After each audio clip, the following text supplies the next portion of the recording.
The Congressional Fire Services Institute invites you to the 26th Annual Congressional Firefighter Training Program on November 16th, sponsored by the Maryland Fire and Rescue Institute.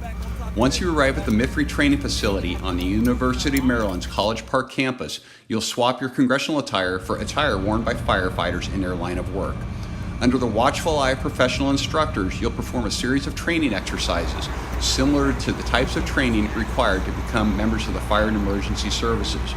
You'll witness fire sprinkler demonstrations, crawl through confined spaces, test your strength and skills using extrication equipment, suppress fires, and experience the actual conditions of a live fire demonstration. The purpose of this program is to build your understanding of the fire and emergency services, including the training and equipment needed by the fire service and the challenges they face in performing a difficult and dangerous job. Each year, Congress addresses legislation that impacts our nation's firefighters and emergency services personnel. Legislation that funds federal fire service grant programs and the United States Fire Administration.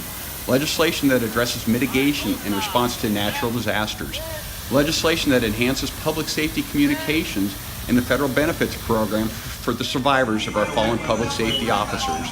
And legislation that addresses research, training, and education in the field of public safety. By offering this training, our hope is that you'll share your newly acquired knowledge about the fire service with your members of Congress so they have a better understanding of the fire service when Congress considers public safety legislation. CFSI is proud to participate with the Maryland Fire and Rescue Institute in offering this program. Established in 1989, CFSI works closely with the leaders of the Congressional Fire Services Caucus to educate members of Congress about the role of the fire and emergency services in protecting our homelands.